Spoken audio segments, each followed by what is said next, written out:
Hi guys! For today's video guys, mag-unbox tayo ng galing sa Amazon.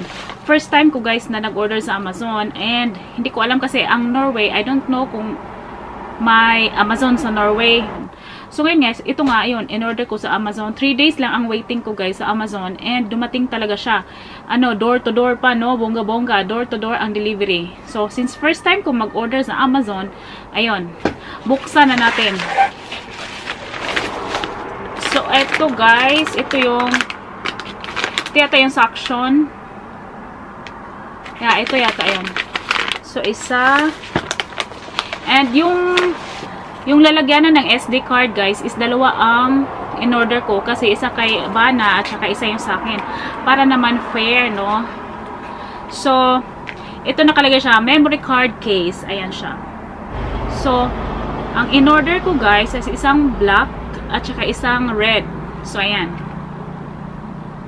So, which is very, affordable siya. Kasi, ang price nito, guys, is $9.95 sa Amazon. So, mura lang naman. So, buksan natin yung red kasi red yung sa akin, guys. Yung black kasi kay asawa to. So, buksan muna natin yung red. Nakalagay dito, guys, memory card case. Yung size niya is napakaliit lang. 123 x 85 x 22 mm. Ang weight niya is 110 grams lang. Mas talaga siya. Magaan lang din talaga. And then, siya guys, tawag dito, waterproof. Tapos, waterproof siya, tsaka durable talaga. So, ayan, tignan natin. So, ayan siya guys. Ganyan na siya kaliit. Diba? Cute. Ang cute-cute. So, yan. Ay, ang cute siya. Ganon. Ganyan lang siya.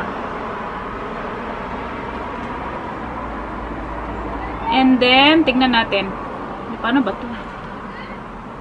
Kahirap-hirap yata. Ito to. Ito lang pala. Sa gilid. Ayan. Ayan siya. Ayan siya, guys. So, 1, 2, 3, 4, 5, 6, 7, 8. 8 SD cards na pwede nyo ilagay dito. Yan. And then, kuklose mo lang na ganon, tapos ganyan.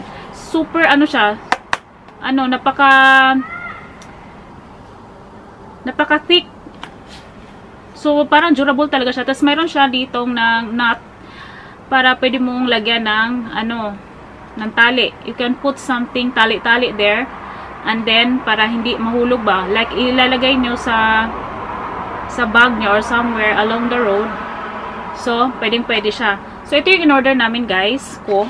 And then, ito, tignan natin tong suction ko. Marami pala tong mga anik-anik sa loob. Ay.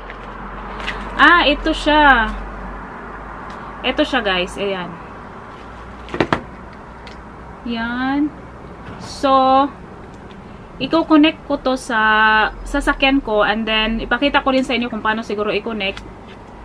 Kasi based on the review, maganda daw talaga to. At saka mura lang din to siya guys compared doon sa pag dito ako bibili sa mga boutique dito, mas mahal. So kaya in-order ko na rin siya sa Amazon dahil mas mura siya.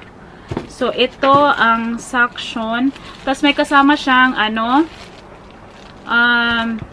bakit ganun? Ito yung sa cellphone. Kabitan ng phone. Ayan. Na bitad-bitad naman siya. So, ito. And then, ito yata yung sa, ito yung sa Gopro. Kasi ganito yung, may parang ganito yung nakita ko sa Gopro. So, yan. So, hindi ko pa totally alam kung paano talaga siya ikabit. Nakalagay lang dito guys, Surewo multi-angle most action cameras daw. Nalalagay, diba? So this is very useful para sa akin, especially sa mga vloggers out there and everywhere.